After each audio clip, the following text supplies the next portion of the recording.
వెంకటేశాయ. సదా దరిద్రే ద్రవతస్వదాసన్ కృపాకటాక్షాద్రవతో దయాళో కదాను పంకేరుహ పాదధూళి కణం తవాహం శిరసా స్పృశాని. దీనుల పట్ల దయగలవాడు, తన వారైనటువంటి భక్తులను సంరక్షించువాడైనటువంటి శ్రీరామచంద్రుని యొక్క పాద పద్మములను శరణు వేడుకుంటూ తదభిన్న స్వరూపుడైనటువంటి ఆ శ్రీనివాసుని యొక్క దయా విశేషం చేత సమస్త మానవాళికి ధర్మ తత్పరతను సకల కార్యసిద్ధిని చేకూర్చాలన్నటువంటి సంకల్పంతో తిరుమల తిరుపతి దేవస్థానం వారు నిర్వహిస్తున్నటువంటి శ్రీమద్ రామాయణం అయోధ్యాకాండ ప్రవచన పారాయణ కార్యక్రమంలో నేటికి మనం 314వ రోజులోకి ప్రవేశించాం. ఈ కార్యక్రమాన్ని ముందుగా చక్కటి అన్నమాచారుల వారి సంకీర్తనతోటి ప్రారంభం చేసుకుందాం.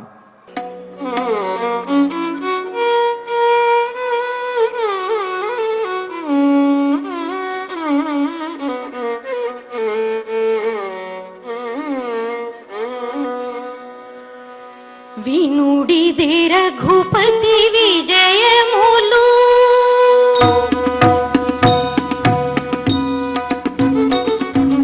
వినుడిదే రఘుపతి విజయములు పనుపడి రాక్షస బాధలుడిగెను.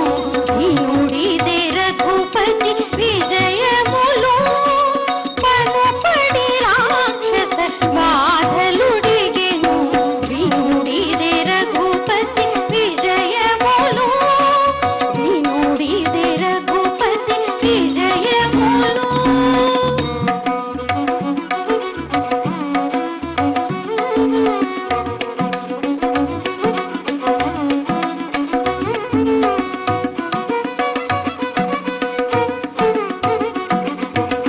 కులగిరుల వీరెను కుంభిని వడకెను కులగిరుల వీరెను కుంభిని వడకెను ఇలా రాముడు రథమెక్కినను. కులగిరుల వీరెను కుంభిని వడకెను ఇలా రాముడు రథమెక్కినను. కలగే వారిధులు కంపించే జగములు కలగే వారిధులు కంపించే జగములు బలువిలో నమ్ములు కొట్టినను. కలగే వారిధులు కంపించే జగములు బలువిలో నమ్ములు కొట్టినను. వినుడిదే రఘుపతి విజయములు పనుపడి రాక్షస బాధలుడివెను. వినుడిదే రఘుపతి విజయములు వినుడిదే రఘుపతి విజయములు.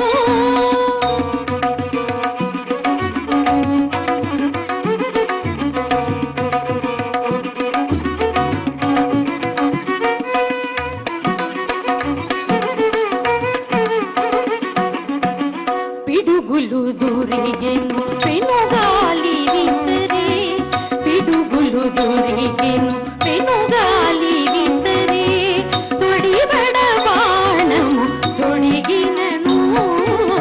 పిడుగులు దూరిగెను పెనుగాలి విసరే తొడిబడ బాణము తొడిగినను.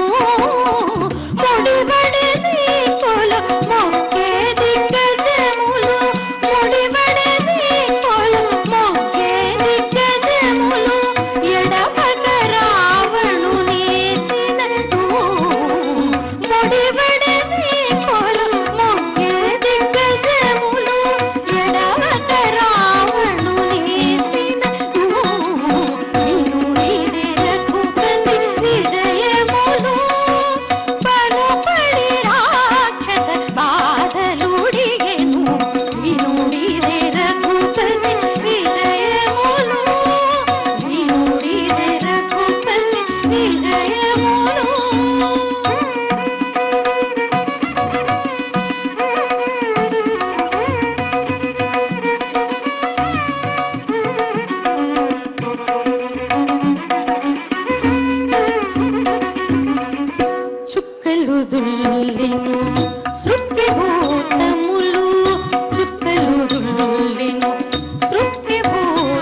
సంకీర్తనను శ్రవణం చేశాం.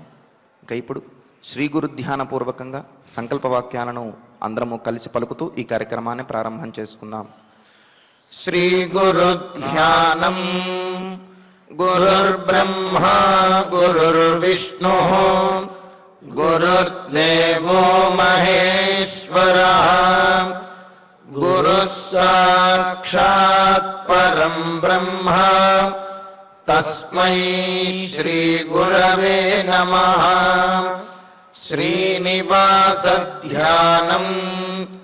శ్రీవేంకటాద్రినిలయః కమలాకాముకః పుమాన్ అభంగురవిభూతిర్నః తరంగయతు మంగళం. అథ సంకల్పః. శ్రీమదాదివరాహ క్షేత్రే విరాజమానస్య శ్రీ పద్మావతీ జానేః అఖిలాండకోటి బ్రహ్మాండ నాయకస్య శ్రీరామచంద్ర రూపాంతరస్య భగవతః శ్రీ వెంకటేశ్వర స్వామినః సన్నిధౌ హనుమత్ సీతా లక్ష్మణ భరత శత్రుఘ్న పరివార సమేత శ్రీరామచంద్ర పరబ్రహ్మణః పరిపూర్ణానుగ్రహేణ అస్మిన్ భువనే సమస్తాదివ్యాధీనాం నివారణార్థం భారతవర్షే విద్యా విత్త వాణిజ్య కృషి వైద్య వైజ్ఞానిక దేశరక్షణాదిరంగేషు విద్యమానానాం ఆస్తిక మహాజనానాం సర్వేషాం సకుటుంబానాం ఆయురారోగ్యైశ్వర్య సద్బుద్ధీత్యాది సర్వశుభఫలప్రాప్త్యర్థం ధర్మాచరణద్వారా శ్రీరామరాజ్యస్య పునర్వ్యవస్థాపనార్థం ఉద్యోగార్థినాం సముచితోద్యోగప్రాప్త్యర్థం దంపతీనాం అనుకూల దాంపత్య సిద్ధ్యర్థం సంతానస్య పితృవాక్య పరిపాలనానుకూల బుద్ధి ప్రచోదనార్థం సకల కార్య సిద్ధ్యర్థం గో సంరక్షణార్థం చ శ్రీమద్వాల్మీకి రామాయణే అయోధ్యాకాండే యథాశక్తి శ్లోక వ్యాఖ్యాన పురస్సరం 36 సర్గ శ్లోక పారాయణం తథా శ్రీ ధన్వంతరి మంత్ర పారాయణం చ అన్యోన్య సాహాయేన ఆచార్య ముఖేన కరిష్యామహే. శ్రీ వాల్మీకి ప్రార్థనా. కూజంతం రామ రామేతి మధురం మధురాక్షరం ఆరుహ్య కవితా శాఖాం వందే వాల్మీకి కోకిలం. శ్రీ ఆంజనేయ ప్రార్థనా. మనోజవం మారుతతుల్యవేగం జితేంద్రియం బుద్ధిమతాం వరిష్టం వాతాత్మజం వానరయూధముఖ్యం శ్రీరామదూతం శిరసా నమామి. శ్రీరామాయణ ప్రార్థనా. వాల్మీకి గిరి సంభూత రామసాగరగామిని పునాతి భువనం పుణ్యా రామాయణ మహానది. శ్రీరామ ప్రార్థనా.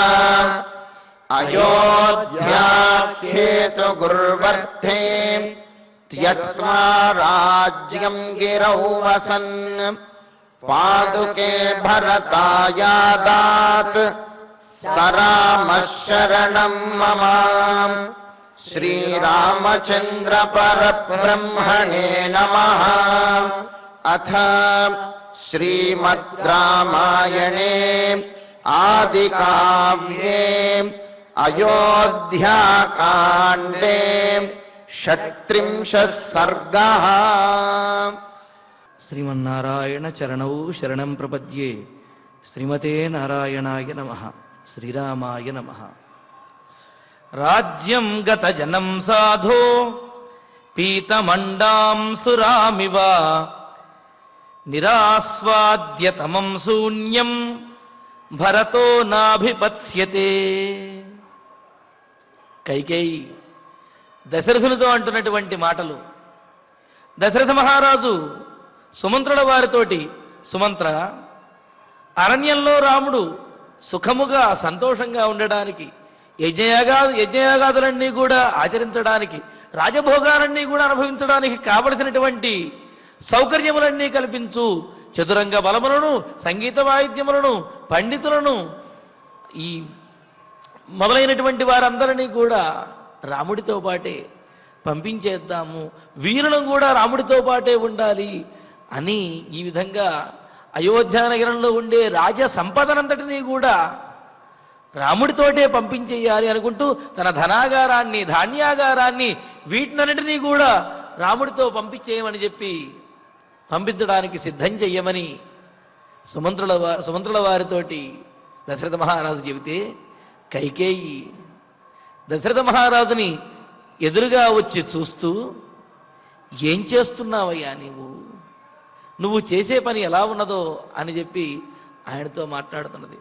సాధారణంగా కూడా మనం మార్గంలో వెళుతున్నప్పుడు ఎవడైనా ఒక దొంగ వచ్చి మెడ మీద కత్తి పెట్టి నీ బ్యాగ్ నాకు ఇచ్చేయి, నీ సంచి నాకు ఇచ్చేయి అనగానే వెంటనే వాడు, నాయన ఒక్క నిమిషం ఆగు అని చెప్పి ఈ సంచిలో ఉన్నటువంటి డబ్బుని లేకపోతే విలువైన వస్తువులన్నింటినీ కూడా పక్కవాడికి ఇచ్చి నువ్వు వెళ్ళిపోరా నాయన అని చెప్పి ఈ ఖాళీ సంచి ఆ దొంగవాడి చేతిలో పెడితే వాడు ఏమంటాడు? నేను మరీ అంత వెర్రి వెధవలా కనిపిస్తున్నానా అని చెప్పి అంటాడు కదా.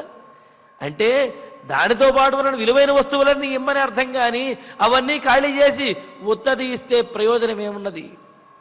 అదేవిధంగా పూర్వం రాజులు తమ రాజ్యం మీదకి ఎవరైనా దండెత్తి వస్తున్నారు అని అంటే, శత్రువుల యొక్క బాధ ఉన్నది అంటే ఏం చేసేవాళ్ళంటే, తమ దగ్గర ఉన్నటువంటి విలువైన వస్తువులు వాటినన్నింటినీ కూడా తమ స్నేహితులకు, అంటే సురక్షితమైనటువంటి రాజ్యాలకు పంపించేవారట. లేకపోతే తమ రాజ్యంలోనే దాచిపెట్టేవారు, నేలలో కానీ లేకపోతే రహస్యమైనటువంటి ప్రదేశాలలో దాచిపెట్టేవారు తప్ప శత్రువులకు అందనిచ్చేవారు కాదు. అదేవిధంగా ఇక్కడ కైకేయీదేవి రాజ్యాన్ని భరతుడికి కట్టబెట్టమని చెప్పి, భరతుడికి పట్టాభిషేకం చేయమని చెబితే, దశరథుడేమో రాజ్యంలో ఉన్నటువంటి సంపదలన్నీ కూడా రాముడితో పాటు వనవాసానికి పంపిస్తూ ఊరికినే ఖాళీ అయిపోయేటువంటి అయోధ్య నగరాన్ని, రాజ్యాన్ని మాత్రము దశరథుడు భరతునికి ఇస్తున్నాడేమో అనే భయంతో, అలా ఇస్తున్నాడు అనే అభిప్రాయంతో కైకేయి దశరథ మహారాజుని తదేక దృష్టితో చూస్తూ ఎదురుగా వచ్చి, రాజ్యం జనగతం సాధో పీతమండాం సురామివ నిరాస్వాద్య తమం శూన్యం భరతో నాభిపత్స్యతే అని అన్నారు. అంటే ఖాళీ అయిపోయినటువంటి రాజ్యం భరతుడికి ఎందుకయ్యా అని అంటూ, సాధో, ఓ సత్పురుషుడా, ఓ తెలివైనవాడా, నీ తెలివితేటలు ఇంకా చాలు అన్నట్టుగా సాధో అకస్మాత్తుగా చెబుతున్నటువంటి మాట అన్నమాట. నీ తెలివి తెల్లారను అంటారు చూసారా, అలాగా ఓ తెలివైనవాడా, సత్పురుషుడా, పీతమండాం, సారం తాగేసిన తర్వాత అడుగు మిగిలినటువంటి నిస్సారమైనటువంటి సురాం ఇవ, సురాపానంలాగా అన్నారు. ఇక్కడ మండ శబ్దానికి పెరుగు మీద ఉండేటటువంటి మేగడ ఏదైతే ఉందో, అంటే ఆ పెరుగుకి పాలలోంచి సారభూతంగా వచ్చినటువంటి మేగడ ఏదైతే ఉందో ఆ మేగడని కూడా మండ శబ్దంతో మండం అని అంటారు. మేగడ తీసేసినటువంటి పెరుగుని ఎంత చిలికినప్పటికీ కూడా వెన్న వస్తుందా? రాదు కదా. అలాగే సమస్తమైనటువంటి సైన్యము, సమస్తమైనటువంటి శ్రేష్ఠులైనటువంటి పురుషులు వీళ్ళందరూ వెళ్ళిపోయిన తర్వాత ఆ రాజ్యాన్ని ఎంత గొప్పగా పాలించగలుగుతారు? ఎంత పాలించినా ఏం ప్రయోజనం? అందుకనే ఏమంటున్నది ఇక్కడ, పీతమండాం, సారం తొలగించినటువంటి, లేకపోతే సారం తాగేసినటువంటి, సురాం ఇవ, సురాపానములాగా, లేకపోతే సారం తీసేసినటువంటి క్షీరములాగా ఉన్నా. ఇక్కడ సురాం అంటే మద్యము, లేకపోతే దేవతలాగా సురాపానము అని అర్థం చెప్పాలన్నమాట ఇక్కడ. అలాగా సారం తీసేసినటువంటి సురాపానములాగా, గత జనం, జనులెవ్వరూ కూడా లేనటువంటి, నిరాస్వాద్యతమం, ఆస్వాదించడానికి ఏమాత్రము కూడా యోగ్యము కానిటువంటిది. అంతెందుకు, ఆస్వాదించడానికి ఏమీ లేనటువంటిదైనా, శూన్యం, శూన్యమైనటువంటి, అంటే శూన్యం అంటే ధనధాన్యములన్నీ కూడా నువ్వు రాముడితోటి అడవికి పంపించేస్తే ఇంకా అయోధ్యానగరంలో ఏముంటుంది? మట్టి మశానము తప్ప. కాబట్టి శూన్యం, ఏమీ లేనటువంటిదైనా, సంపదలన్నీ లేనటువంటిదైనా రాజ్యం, ఈ రాజ్యాన్ని భరతః న అభిపత్స్యతే, భరతుడికి ఎందుకయ్యా? భరతుడు ఎలా పరిపాలిస్తాడు? భరతుడు పరిపాలించి మాత్రం ప్రయోజనం ఏమున్నది అని చెప్పి అన్నారు. అంతే కదా. దేశమంటే మట్టి కాదు, దేశమంటే మనుషులు అని చెప్పి ఆధునిక కవులు కూడా చెప్పారు కదా. దేశము అంటే సమస్తంగా శ్రేయంగా సౌభ్రాతృత్వంతో ఉండేటటువంటి మనుషులు కలిగిందే దేశము తప్ప, ఉత్తములైనటువంటి వారందరూ కూడా విడిచి వెళ్ళిపోయినటువంటిది, సంపదలేమీ కూడా లేనటువంటిది, బాధపడుతూ ఉండేటటువంటిది, పేదరికంతో అల్లాడుతూ ఉండేటటువంటి దాన్ని దేశము అని చెప్పి అన్నారు కదా. ఎక్కడైతే మనుషులు ఆనందంగా గడపగలుగుతారో దానిని దేశము అని అన్నారు. ఎక్కడైతే ప్రజలందరూ రాజుకు అనుకూలంగా ఉంటారో దానినే దేశము అని అన్నారు. అందుకని ఇక్కడ కైకేయీదేవి అంటున్నదనమాట, ఏమని? నువ్వు అందరినీ పంపించేస్తే సంపదలేమీ లేనటువంటి శూన్యమైన ఈ అయోధ్య నగరాన్ని భరతుడికి ఇవ్వాలనుకుంటున్నావు. ఇది మాత్రం భరతుడికి ఎందుకు? ఇలా భరతుడికి ఇవ్వడానికి ఒప్పుకోను నేను, ఏమాత్రం వీలు లేదు. నిరాస్వాద్యతమం, అసలు ఆస్వాదించడానికి లేకపోతే పరిపాలించడానికి ఏమాత్రము యోగ్యము కాకుండా అన్నింటిని సారభూతమైనటువంటి వాటినన్నింటినీ పంపించేసి ఈ అయోధ్య నగరాన్ని పాలించుకో అంటే ఏదో వెన్న తీసేసినటువంటి, లేకపోతే ఆ మీగడ తీసేసినటువంటి మజ్జిగని ఎంత చిలికినా ప్రయోజనమే ఉంటుంది, దాంట్లోంచి ఏమీ రాదు కదా. అలాగే అన్నీ కోల్పోయినటువంటి సమస్తమైన సంపదలు కూడా రాముడితో పంపించేస్తే ఈ అయోధ్య నగరాన్ని భరతుడు ఏం చేసుకుంటాడు? ఎలా పాలించుకుంటాడు? కాబట్టి ఇలాంటి రాజ్యం భరతుడికి వద్దు అని అంటూ, కైకేయ్యాం ముక్త లజ్జాయాం వదంత్యాం అతి దారుణం రాజా దశరథో వాక్యం ఉవాచాయతలోచనాం. ఈ విధంగా కైకేయి ఏమాత్రము సంకోచం లేకుండా, ఇంకా చెప్పాలంటే ముక్తలజ్జాయాం అంటే సిగ్గు అనేది లేకుండా అని చెప్పాలి.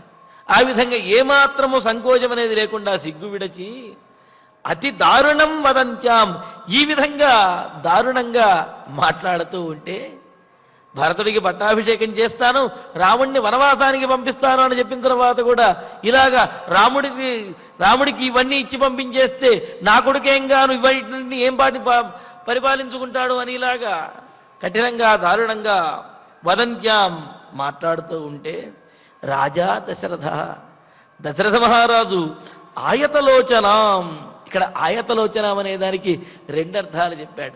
విశాలమైనటువంటి నేత్రములు కలిగి ఉండటం స్త్రీలకు ఒక సాముద్రికం, అంటే చక్కటి సాముద్రిక లక్షణం అనమాట. అందాన్ని చేకూర్చేటటువంటిది, ఆమె యొక్క ముఖం అందంగా ఉన్నది అని తెలియజేసేటటువంటి సాముద్రిక లక్షణం. కాబట్టి ఇక్కడ ఆయతలోచన అంటే విశాలమైనటువంటి అందమైనటువంటి కన్నులు కలిగిన కైకేయితోటి దశరథుడు మాట్లాడాడు అనేది ఒక అర్థమైతే, ఆయతలోచనం కళ్ళు పెద్దవి చేసి దశరథునికేసే కోపంగా చూస్తున్నటువంటి కైకేయితోటి దశరథ మహారాజు మాట్లాడుతున్నాడు అని చెప్పటం ఇక్కడ రెండో అర్థం. ఎందుకంటే ఏది ఏమైనప్పటికీ కైకేయీదేవి అందంగా చూచినా, లేకపోతే కళ్ళు పెద్దవి చేసి కోపంగా చూచినప్పటికీ కూడా దశరథ మహారాజు పరిస్థితి అంతేగా, అంతకంటే ఇంకేమంటాడు? ఆమెకు ఆమెకు వశమైపోయి ఉండటమే కదా. అందుకనే ఇక్కడ ఆయతలోచన అని చెప్పి ప్రయోగించాడనమాట. అంటే ఆమె యొక్క సౌందర్యమునకు బద్ధుడైనటువంటి వాడు, అంతటి అందం కలిగినటువంటిది కైకేయీదేవి. ఆమె సౌందర్యంలో చాలా గొప్పది కైకేయీదేవి. ఆమెను చూస్తే ఆమె చెప్పినటువంటి మాటను కాదనలేనటువంటి వాడు దశరథ మహారాజు. అందుకని ఆమె అటువంటి విశాలమైనటువంటి నేత్రములతోటి దశరథ మహారాజును చూస్తూ ఉంటే దశరథ మహారాజు కూడా ఆమెను చూచాడు. చూచి ఇక్కడ ఈ సందర్భంలో ఆయతలోచనామని ప్రయోగించడంలో రెండు అర్థాలు చెప్పుకున్నాం కదా.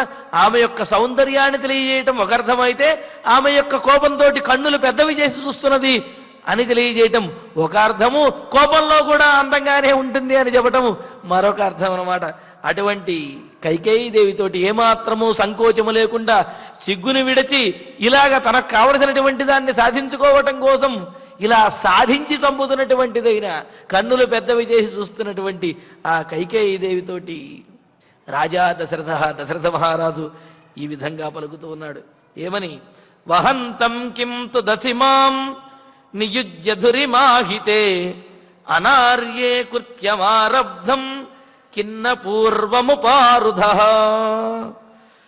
అహితే హితము కానిటువంటి పని చేసేదానా? అహిత అంటే ఎప్పుడూ కూడా ఇతరులను ఇబ్బంది పెట్టేటటువంటి పని చేసేటటువంటి దానా, అహితమైనటువంటి పనులను ఆచరించేటటువంటి దానా కైకేయి, శత్రువు లాంటి దానా అని అంటూ మాం ధురి నియుజ్య వహంతం, నన్ను నువ్వు ఎంతగా బాధ పెడుతున్నావో తెలుసా? ఇప్పుడు ఒక బండి మీద ఆ ఎద్దుల బండిని లాగుతూ ఉంటే ఆ బండి మీద ఎద్దులు ఎంత బరువుని లాగగలవో అంతకంటే ఎక్కువ బరువుని ఉంచి, అలా ఉంచినప్పటికీ కూడా ఆ ఎద్దులు లాగలేక ప్రాణములు పోతున్నప్పటికీ కూడా ఆ బండిని లాగటం కోసం, తన యజమానికి మేలు చేయటం కోసం అవి తమ ప్రాణములను కూడా పణంగా పెట్టి ఆ ఎద్దులు ఆ బండిని ముందుకు లాగుతూ ఉంటే ఆ ఉన్నటువంటి రైతు ఏంటి ఇంత మెల్లగా వెళతామని చెప్పి ఇంత కొరడా తీసుకుని దాన్ని కొడతాడా? కొట్టాడు కదా. ఏం చేస్తాడు? తాను కూడా ఆ బండి దిగి బండి ముందుకు వెళ్ళి ఆ తాళ్ళు పట్టుకుని బండిని పట్టు గట్టిగా లాగుతూ, అయ్యో నా ఎద్దులు ఇంత కష్టపడుతున్నాయే, కావున వాటికి నాకు తోచినటువంటి సహాయం నేను చెయ్యాలి అని చెప్పి ఆ బరువు మోస్తున్నటువంటి ఎద్దులకి సహాయం చేయటానికే ప్రయత్నిస్తాడు. కానీ బరువు మోస్తూ తనకు సహాయం చేస్తూ తనకు అనుకూలంగా ఉండటం కోసము కష్టపడుతున్నటువంటి ఆ ఎద్దులని కొరడా తీసుకుని కొట్టడం అనేది బుద్ధి ఉన్నటువంటి వాడెవడు కూడా చెయ్యడు. కానీ ఇక్కడ కైకేయితో చెబుతున్నాడు, నువ్వేం చేస్తున్నావో తెలుసా? మోయలేనటువంటి బరువుని మెడల మీద మోస్తున్నటువంటి ఆ ఎద్దులను దుర్మార్గుడైనటువంటి వాడు నువ్వు ఇంకా వేగంగా వెళ్ళడం లేదు అని చెప్పి చర్మం మూడేట్టుగా కొరడాతో కొడితే ఎంత పాపమో, కొరడాతో కొడితే ఆ ఎద్దులు ఎంత బాధపడతాయో. ఒకవైపు మెడ మీద భారం, ఒకవైపు మొయ్యలేనటువంటి భారం, నడవలేనటువంటి స్థితి, ప్రాణములు పోయే పరిస్థితి అయినప్పటికీ కూడా ఇచ్చినటువంటి మాట కోసం ముందుకు వెళ్ళడమే, వేసినటువంటి బరువుని ముందుకు తీసుకువెళ్ళడమే. ఇటువంటి పరిస్థితుల్లో సహకరించవలసినది పోయి ఇంకా వాటిని చావగొడితే అది ఎంత పాపము. అలా ఎవరూ కూడా చెయ్యరు కదా. కానీ దుష్టురాలైనటువంటి ఓ కైకేయి, నీవు అటువంటి పనే చేస్తున్నావు అని అంటూ ధురి, బరువుని మోస్తున్నటువంటి నేను ఏం బరువును మోస్తున్నాను? నేను రామ పట్టాభిషేకం చేయాలనుకున్నాను, కానీ ఆ పట్టాభిషేకాన్ని ఆపేశావు నువ్వు. అలా పట్టాభిషేకాన్ని ఆపడం ద్వారానే రాజునైనటువంటి నా మాటే ఈ రాజ్యంలో చెల్లడం లేదు అని చెప్పి అవమానంతో నేను కృషించిపోతూ ఉన్నాను. సరే, దీనికి తోడు ఇంతకు మించి బరువైనట్టుగా నాకు అత్యంత ప్రియమైనటువంటి నా ప్రాణంతో సమానమైన రామచంద్రమూర్తిని వనవాసానికి పంపించమన్నావు. అది నాకు శక్యము అయినప్పటికీ కూడా నీ మాట కోసమని చెప్పి ఆ భారాన్ని కూడా, ఆ బాధను కూడా దిగమింగుకుంటూ రాముణ్ణి వనవాసానికి పంపించడానికి నేను సిద్ధపడి, రాముని యొక్క పట్టాభిషేకం ఆగిపోయినా, రాముడు వనవాసానికి వెళుతున్నా నీ కోసమని చెప్పి నేను ఆ భారాన్ని, ఆ బాధను, ఆ దుఃఖాన్ని, ఆ శోకాన్ని భరిస్తూ నీకు అనుకూలంగా నేను ఉంటే, నువ్వు నన్ను బరువు మోస్తున్నటువంటి ఎద్దులను కర్కశంగా కొరడాతో చర్మం ఊడేట్టు కొట్టినట్టుగా నీకోసమని చెప్పి రాముణ్ణి వనవాసానికి పంపిస్తూ బాధపడుతున్నటువంటి నన్ను పుండి మీద కారం చల్లినట్లుగా మరలా ఇంకా నువ్వు నన్ను బాధ పెడుతూనే ఉన్నావు ఏంటి? ఈ మాత్రం అనుకూలం కూడా రాముడికి చెయ్యనివా? ఈ మాత్రం కూడా నేను అనుకున్నటువంటిది చేయటానికి వీలు లేదా రాక్షసి అని అంటూ ధురి నియుజ్య కట్టివేసి వహంతం బరువు మోస్తున్నటువంటి బండి లాగుతున్నటువంటి ఎద్దులని కొట్టినట్టుగా మాం నన్ను వత్సతరం ఇవ, అందులోనూ ఆ ఎద్దులేవో బాగా వయసులో ఉన్నటువంటివో బరువు మోసేటటువంటి ఆ శక్తి ఉన్నవో కాదు, వత్సతరం ఇవ అంటే దున్నడానికి అప్పుడే వచ్చినటువంటి నూతనమైనటువంటి లేగదూడలన్నమాట. లేగదూడలని బండికి కట్టి ఆ బండి మీద మోయలేనంతటి బరువుని వేసి అయినప్పటికీ కూడా అవి లాగుతూ ఉంటే వాటిని కొట్టడం ఎంత దారుణమో అంతటి దారుణమైనటువంటి పని చేస్తున్నావు. వత్సతరం అప్పుడే దున్నటానికి అప్పుడే ఆ బరువు లాగటానికి అలవాటు పడుతూ ఉన్నటువంటిదైన ఆ దూడలను దారుణంగా కొరడాతో కొట్టి హింసించినట్లుగా మోయలేనటువంటి ఇష్టం లేనటువంటి బరువును మోస్తున్నటువంటి నన్ను నువ్వు మరింతగా బాధ పెడుతూ ఉన్నావు. కిం తుదసి, నన్ను బాధ పెడతావా? ఇంతేనా నీ మనస్సు? నీకు మనసు అనేది లేదా? ఇంత కఠినమైనటువంటి దానివా నీవు అని చెప్పి అంటున్నాడు. నువ్వు ఆజ్ఞాపించినట్లుగానే నువ్వు కోరినట్లుగానే రాముణ్ణి వనవాసానికి పంపిస్తున్నాను. అది నేను మొయ్యలేనటువంటి బరువు. నువ్వు కోరినట్లుగానే భరతుడికి పట్టాభిషేకం చేస్తున్నాను. ధర్మం కాకపోయినప్పటికీ అది కూడా నేను భరించలేను, అయినప్పటికీ నీ కోసం నేను భరిస్తూ ఉన్నాను. ఇలాగా మనసుకు నచ్చజెప్పుకుని ప్రాణములు పోయేటటువంటి పరిస్థితుల్లో కూడా నీకు మేలు చేయాలి అని చెప్పి ప్రయత్నిస్తున్నటువంటి నన్ను మరింతగా పీడిస్తున్నావు. అనార్యే దుష్టురాలా, చెడు వంశంలో జన్మించినటువంటి దానా అంటే ఇక్కడ తల్లి గురించి కూడా చెప్పాడు కదా, కైకేయి తల్లి గురించి. ఆ విషయాన్నే మనకు మళ్ళీ గుర్తు చేస్తూ అనార్యే చెడ్డ వంశంలో జన్మించినటువంటి దానా పూర్వం ఆరబ్ధం కృత్యం కిమ్న ఉపారుధ అని అంటున్నాడు. ఏమని? దుష్టురాల, క్రూరమైనటువంటి దానా. మరి నువ్వు ముందు అడిగేటప్పుడు, వరాలు అడిగేటప్పుడు ఈ నియమాలన్నీ నాకు చెప్పలేదే? వరం అడిగేటప్పుడు రాముడు ఎటువంటి సంపదలను తీసుకువెళ్ళకూడదు, రాముడితో పాటు ఏ సైన్యము వెళ్ళకూడదు, రాముడికి ఎటువంటి భోగాలు కూడా అడవిలో ఉండకూడదు అని ఇటువంటి నియమాలేవి కూడా నువ్వు వరములు అడిగేటప్పుడు అడగలేదే? నువ్వు అడిగిన వరములు రెండే. ఏమిటి? రాముడికి వనవాసము, భరతునికి పట్టాభిషేకము. ఈ రెండు కూడా నేను నిర్వర్తిస్తున్నాను. మరి ఇప్పుడు మళ్ళీ వీటిలో కొత్త నియమములను చొప్పిస్తావేమిటి? అనార్యే దుష్టురాలా, దుష్టమైనటువంటి వంశంలో జన్మించినటువంటి దానా. ఏ వరాలు అడిగేటప్పుడే ఈ విధంగా అడిగి ఉండొచ్చుగా, అప్పుడేమో అడగకుండా ఇప్పుడు నేను నీవు ఇచ్చినటువంటి వరములను తీరుస్తూ ఉంటే ఆ వరములలో కొత్త నియమములను, అంటే రాముడేమీ తీసుకెళ్ళకూడదు, ఈ రాజ్యంలోంచి ఏమీ తీసుకెళ్ళడానికి వీల్లేదు అని ఈ విధంగా నువ్వు మాట్లాడటం ఇది దుష్టబుద్ధి కాదా? ఇది నీ క్రూరమైనటువంటి బుద్ధికి నిదర్శనము అని అంటున్నాడు. నీవు అప్పుడేమీ కూడా రాముడు ఏమీ ఇక్కడి నుంచి తీసుకువెళ్ళకూడదు, రాముడితో ఎవరు వెళ్ళకూడదు అనే నియమాన్ని అప్పుడేమీ నువ్వు చెప్పలేదు, ఇప్పుడు చెప్పడానికి వీలు లేదు అని అంటున్నాడు. అంటూ తస్యేతత్క్రోధ సంయుక్తం ముక్తం శ్రుత్వా వరాంగన కైకేయీ ద్విగుణం క్రుద్ధ రాజానమిదమబ్రవీత్. ఇంకా అంటున్నాడు ఏమని? వరాంగన, ఉత్తమమైనటువంటి స్త్రీ అయినా, ఉత్తమమైన స్త్రీ అంటే ఇక్కడ బుద్ధిమంతురాలు అయినా అని అంటే ఎట్టి పరిస్థితుల్లోనూ కూడా తన పట్టుదల వదలనటువంటిది, ఎటువంటి పరిస్థితుల్లో అయినా సరే తెలివిగా మాట్లాడగలిగినది అనే విషయాన్ని చెబుతూనే ఇక్కడ వరాంగన, ఉత్తమమైన దేహము బుద్ధి కలిగినటువంటిదైన ఆ కైకేయీదేవి. తస్య క్రోధ సంయుక్తం ముక్తం, ఆ దశరథ మహారాజు యొక్క కోపంతో కూడినటువంటి మాటలు ఏవైతే ఉన్నాయో స్వయంగా చెప్పినటువంటి మాటలు, ఏతచ్ఛృత్వా ఆ మాటలన్నీ కూడా విని ద్విగుణం క్రుద్ధ, ఆయనకు ఒకంత కోపం వస్తే ఈమెకి రెండింతల కోపం వచ్చిందనమాట. ఇదో చెబుతారు కదా, తమలపాకుతో తానొకటంటే తలుపు చెక్కతో తా రెండనే అని చెప్పి ఆయన తమలపాకుతో కొడితే ఈమె తలుపు చెక్కతో కొట్టిందిటే. అలాగా ఆయనకు కోపం వచ్చేటప్పటికీ ఈమెకు రెండింతల కోపం వచ్చిందిట. అందుకనే శ్రుత్వా ద్విగుణం క్రుద్ధ, రెండింతల కోపంతో ఉన్నటువంటిది, అధికమైనటువంటి కోపంతో దశరథ మహారాజు కంటే ఎక్కువ కోపం తెచ్చుకున్నది. రాజానం ఇదమబ్రవీత్, రాజుగారితోటి ఈ మాట చెబుతూ ఉన్నది. ఏ మాట చెబుతున్నది? తవైవ వంశే సగరో జ్యేష్ఠపుత్రముపారుధత్ అసమంజ ఇతి ఖ్యాతం తథాయం గంతుమర్హతి. చూడండి, సందర్భానికి అన్నీ గుర్తు రావటము అనేది చాలా గొప్ప విషయం. అది ప్రజ్ఞ ఉంటే కానీ అవన్నీ కూడా గుర్తు రావన్నమాట. ఇక్కడ కైకేయీదేవికి ఆ సందర్భంలో ఏమి మాట్లాడాలో, ఏ ఉదాహరణలు చెప్పాలో, ఎవరి గురించి చెప్పాలో అన్నీ కూడా ఆ సందర్భంలో గుర్తొస్తూ ఉన్నాయి. చాలా యుక్తియుక్తంగా మాట్లాడటానికి కైకేయీదేవి విధంగా ప్రయత్నిస్తున్నది. తవైవ వంశే సగరో జ్యేష్ఠపుత్రముపారుధతు అసమంజ ఇతి ఖ్యాతం తథాయం గంతుమర్హసి. దశరథ మహారాజా, ఏం సరదాగా మాట్లాడుతున్నా, చమత్కారం చేస్తున్నావా?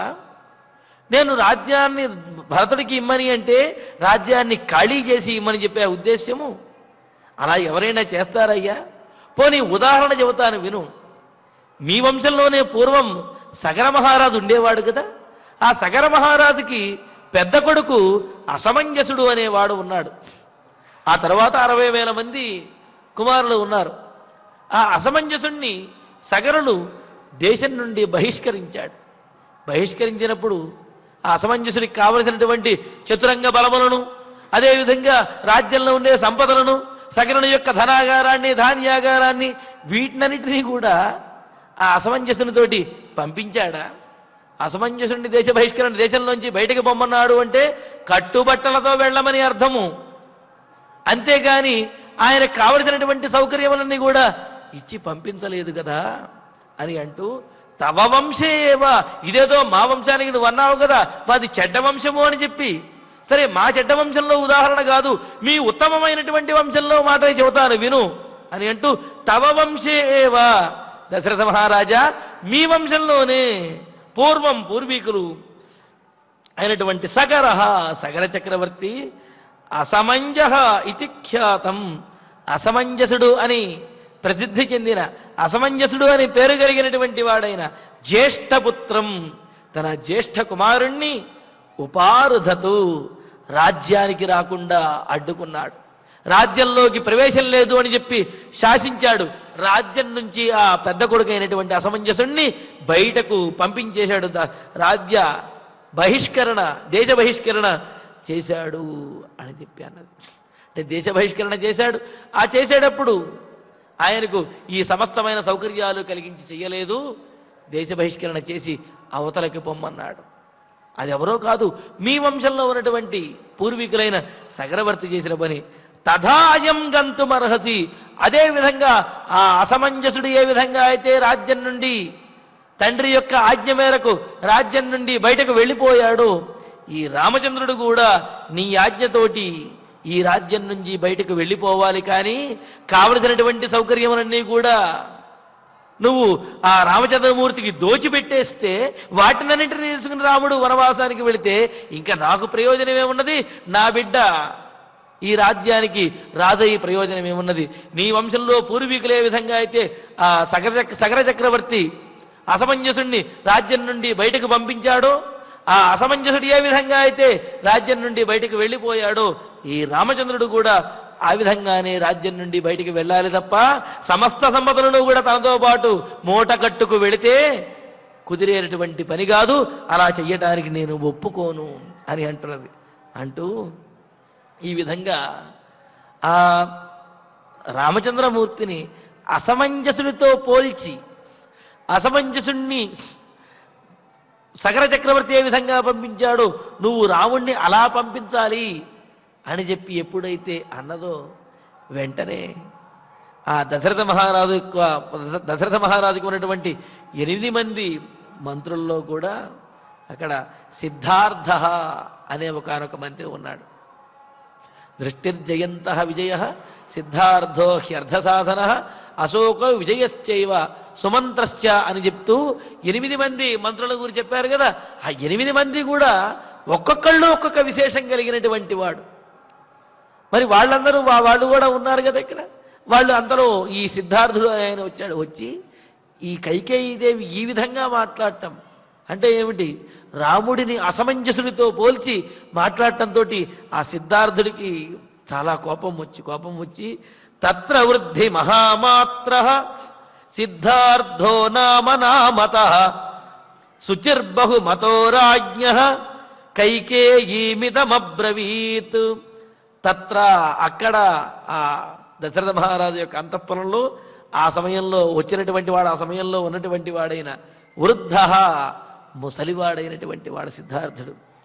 శుచి చాలా పరిపూర్ణమైనటువంటి పరిశుద్ధమైనటువంటి చక్కటి పవిత్రమైన మనస్సు కలిగినటువంటి వాడు. అంటే ఏమాత్రము కుటిల స్వభావం లేనటువంటి వాడు, యుక్తియుక్తంగాను ధర్మబద్ధంగాను మాట్లాడేటువంటి వాడు అయిన రాజ్ఞ బహుమత నామత. ఇంకా ఎటువంటి వాడు, రాజుకి బహుమత అత్యంతము ప్రియమైనటువంటి వాడు, రాజుకి ఇష్టమైనటువంటి వాడు. ఎందుకు అంటే ఆ సిద్ధార్థుడు ఏ పని మొదలుపెట్టినప్పటికీ కూడా అది తప్పనిసరిగా నెరవేరుతుంది. అదేవిధంగా ఆ సిద్ధార్థుడు ఏది మాట్లాడినా అది ధర్మబద్ధంగా ఉంటుంది. అందుకని దశరథ మహారాజుకి ఆయనంటే చాలా ఇష్టం అన్నమాట. సిద్ధార్థో నామ, సిద్ధార్థుడు అనే పేరు కలిగినటువంటి మహామాత్ర, గొప్ప ధర్మాధికారి అయిన 8 మంది మంత్రులలో కూడా ఒకడైనటువంటి ఆయన కైకేయీ ఇదమబ్రవీత్, కైకేయితోటి ఈ మాటలు చెబుతున్నాడు. అమ్మా, ఏం మాట్లాడుతున్నావు నువ్వు? ఎవరితో రామచంద్రమూర్తిని పోల్చి మాట్లాడుతున్నావు? నీవేదో మా దశరథ మహారాజు వంశంలో ఉన్నటువంటి ఉదాహరణ చెబుతున్నానంటున్నావు, కానీ దానికి దీనికి అప్పుడు జరిగినటువంటి సన్నివేశానికి ఇప్పుడు జరుగుతున్నటువంటి సన్నివేశానికి ఏమైనా ఒక్క పోలికైనా ఉన్నదా? నువ్వు అంటున్నావు అప్పుడు రాజ్యంలో బయటికి పంపించేస్తున్నాడు, ఇప్పుడు రాజ్యంలో బయటికి పంపించడం అంటున్నావు, కానీ అప్పుడు రాజ్యం నుండి అసమంజసుడిని ఎందుకు బయటికి పంపించాడో నీకు తెలియదా అని చెప్పి అంటూ ఆవేదనతోటి కోపంతో ఆ సిద్ధార్థుడు కైకేయీదేవితో మాట్లాడుతున్నాడు. ఏమని? ఏవముక్తో ధిగిత్యేవ రాజా దశరథో బ్రవీత్ వ్రీడితశ్చ జనః సర్వః సా చ తన్నావబుధ్యత. కైకేయీదేవి ఎంతో దారుణంగా, నీ వంశంలోనే అసమంజసుడు అనేవాడు ఉండేవాడు, అతన్ని సగర మహారాజు దేశం నుండి బయటకు బహిష్కరించాడు. అదేవిధంగా నువ్వు కూడా రామచంద్రమూర్తిని ఈ అయోధ్య నుండి బయటకు అడవికి పంపించేయాలి, అడవిలోకి పంపించాలి, దేశ బహిష్కరణ చెయ్యాలి అని ఎప్పుడైతే అన్నదో ఆ మాటలు వినటువంటి అక్కడ ఆ ఆస్థానంలో ఆ అంతఃపురంలో ఉన్నటువంటి వారందరూ కూడా ఏవం ముక్త రాజా ధిక్ చి ఇత్యేవా. ధిక్ అంటే ఛీ, ఏం మాట్లాడుతున్నావు నువ్వు? నువ్వు మాట్లాడేటువంటి మాటకు ఇప్పుడున్నటువంటి సందర్భానికి కూడా ఏమైనా సంబంధం అనేది ఉన్నదా?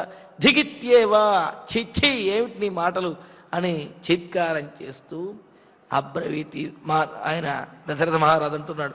సర్వః జనః వ్రీడితః. జనులందరూ కూడా తలవంచుకుని, కైకేయి మాటలతోటి జనులందరూ తలవంచుకుని సిగ్గుపడుతూ ఉన్నారు. సిగ్గుపడుతూ వాళ్ళందరూ కూడా చూస్తూ ఉన్నారు. చూస్తుంటే మరి ఆ సందర్భంలో సాచ తం నావబుధ్యత. దశరథ మహారాజు కైకేయి అన్నటువంటి మాటకు చీగొట్టినప్పటికీ జనులందరూ కూడా కైకేయి యొక్క ముఖం చూడటానికే సిగ్గుపడుతూ చెయ్యి ముఖం చూసిన సమస్తమైనటువంటి పాపాలు కూడా చుట్టుకుంటాయి, దీని ముఖం చూడటమే పాపము అనుకుని వాళ్ళందరూ తల వంచుకున్నప్పటికీ కూడా కైకేయి మాత్రము వేటిని కూడా లెక్క చెయ్యలేదు.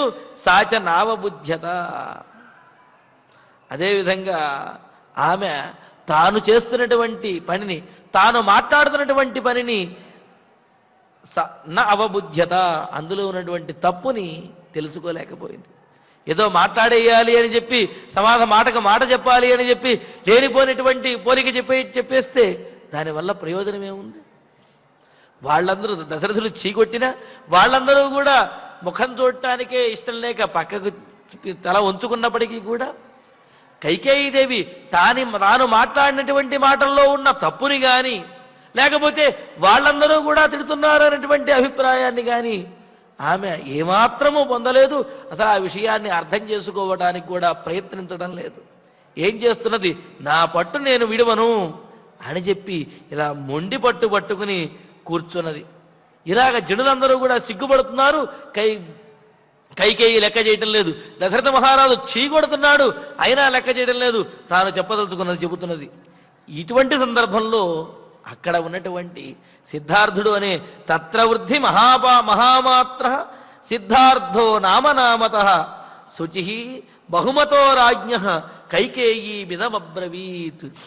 అక్కడే ఉన్నటువంటి సిద్ధార్థుడు అనే ఒకనొక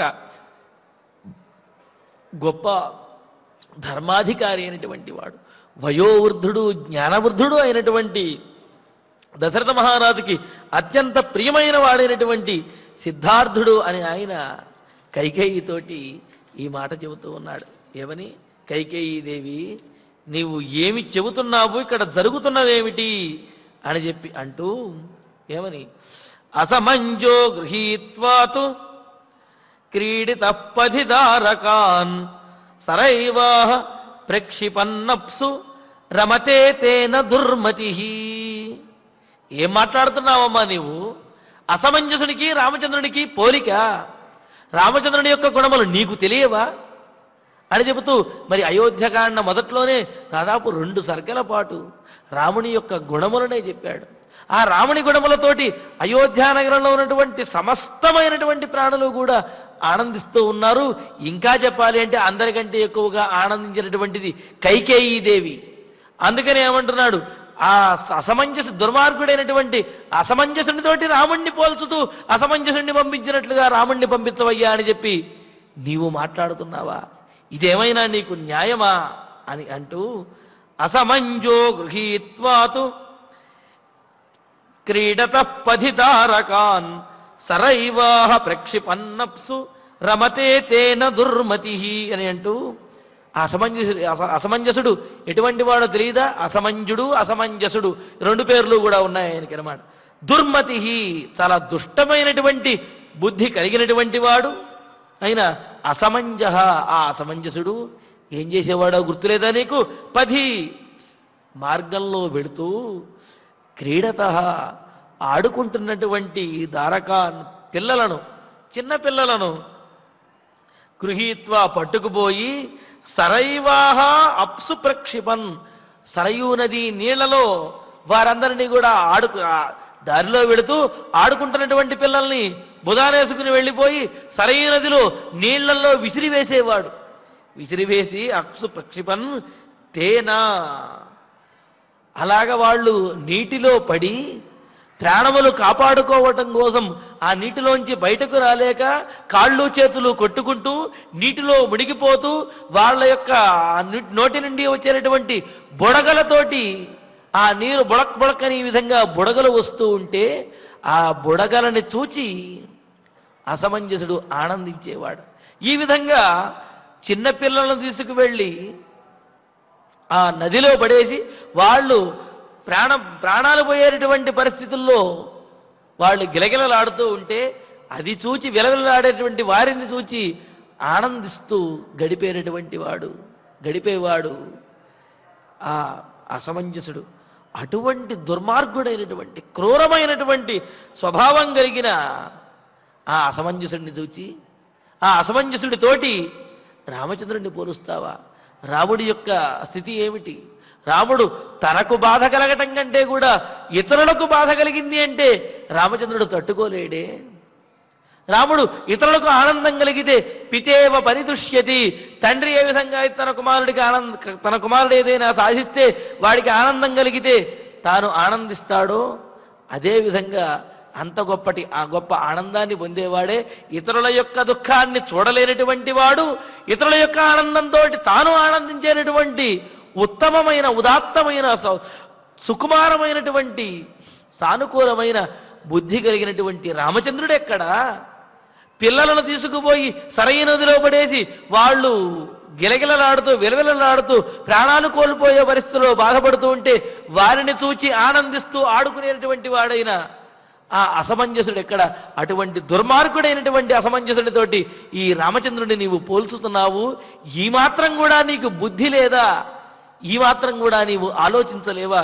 ఏం మాట్లాడుతున్నావమ్మా నీవు అని ఆ సిద్ధార్థుడు కైకేయీ దేవితోటి చెబుతూ ఉన్నాడు. కావున అసమంజసుడితోటి రాముణ్ణి పోల్చడం అది నీ అవివేకము. అసమంజసుడిని పంపించినట్లుగా రాముణ్ణి పంపించాలి అనుకోవటం అది నీ క్రూరత్వము, దుష్టబుద్ధి. ఆ విధంగా జరగడానికి వీలు లేదు అని చెప్పి ఆ సిద్ధార్థుడు చెబుతూ మరొక 2 మాటలు చెప్పాడు. మరి ఇందులో ఉన్నటువంటి విశేషాలను తరువాతి ప్రవచనంలో తెలుసుకుందాము. ఇక ఇప్పుడు ఆచార్యుల వారి ద్వారా శ్లోకాలను పారాయణ చేసుకుందాము.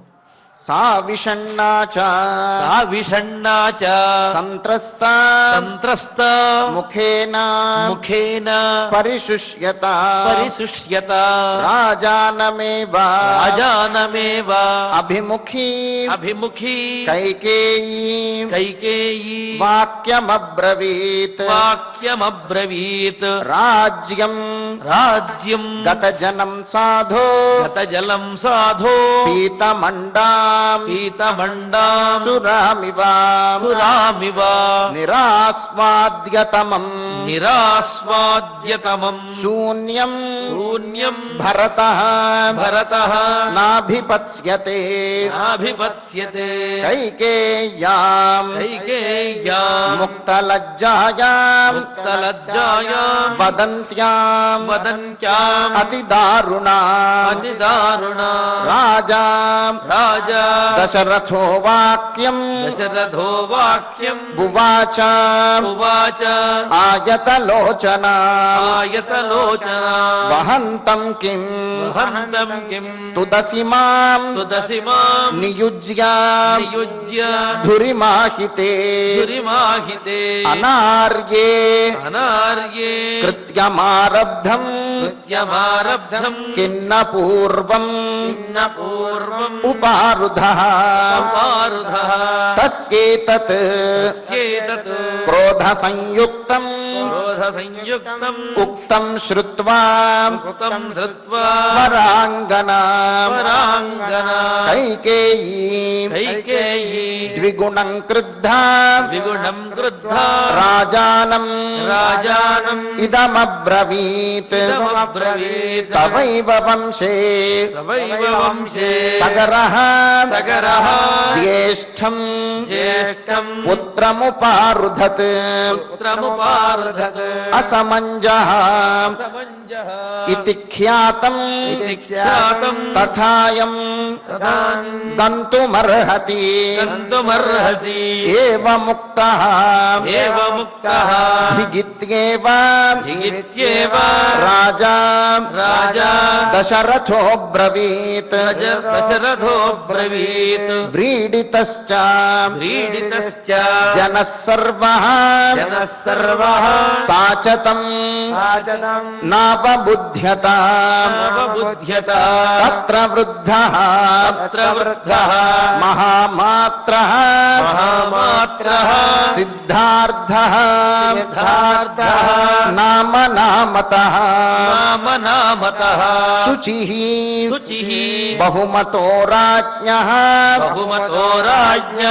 కైకేయీం ఇదమబ్రవీత్ అసమంజః గృహీత్వా తు క్రీడతః పథిదారకాన్ సరైవాః ప్రక్షిపన్నప్సు రమతే తేన దుర్మతిః ఇత్యార్షే శ్రీమద్ రామాయణే ఆదికావ్యే అయోధ్యాకాండే షట్త్రింశే సర్గే నవశ్లోకాః ఫలశ్రుతి నుండి మంగళాంతం వరకు అందరము కలిసి పఠిద్దాం. ఫలశ్రుతి ఆయుష్యమారోగ్యకరం యశస్యం सौभ्रातृकं बुद्धिकरं सुखं च श्रोतव्यमेतन्नियमेन सद्भिः आख्यानमोजस्करमुद्धिकामैः श्रीरामचन्द्र परब्रह्मणे नमः। अथ धन्वन्तरि ध्यानम् अच्युतानन्द गोविन्द विष्णो नारायणामृता रोगान्येनाशयाशेषान् आशु धन्वन्तरे हरे आरोग्यं दीर्घमायुष्यं बलं तेजोधियं श्रियं स्वभक्तेभ्योऽनुगृह्णन्तं वन्दे धन्वन्तरिं हरिं। धन्वन्तरेरिमं श्लोकं भक्त्या नित्यं पठन्ति ये अनारोग्यं न तेषां स्यात् सुखं जीवन्ति ते चिरम्। ॐ नमो भगवते वासुदेवाय धन्वन्तरये अमृतकलशहस्ताय वज्रजलौकहस्ताय सर्वामय विनाशनाय त्रैलोक्यनाथाय महाविष्णवे स्वाहा। ॐ वासुदेवाय विद्महे सुधाहस्ताय धीमहि तन्नो धन्वन्तरि प्रचोदयात्। अथ नवग्रह प्रार्थना आरोग्यं पद्मबन्धुर्वितरतु नितरां सम्पदं शीतरश्मिः भूलाभं भूमिपुत्रः सकलगुणयुतां वाग्विभूतिं च सौम्यः सौभाग्यं देवमन्त्री रिपुभयशमनं भार्गवः शौर्यमार्गिः दीर्घायुः सैन्निकेयः विपुलतरयशः केतुः आचन्द्रकारम् अरिष्टानि प्रणश्यन्तु दुरितानि भयानि च शान्तिरस्तु शुभं मेस्तु ग्रहाः कुर्वन्तु मङ्गलम्। अथ क्षमा प्रार्थना यदक्षरपदभ्रष्टं मात्राहीनं च यद्भवेत् तत्सर्वं क्षम्यतां देव नारायण नमोऽस्तु ते। अथ भगवत्समर्पणम् कायेन वाचा मनसेन्द्रियैर्वा बुद्ध्यात्मना वा प्रकृते स्वभावात् करोमि यद्यत् सकलं परस्मै नारायणायेति समर्पयामि। अथ मङ्गलम् श्रियः कान्ताय कल्याणनिधये निधयेऽर्थिनाम् श्रीवेङ्कटनिवासाय श्रीनिवासाय मङ्गलम्।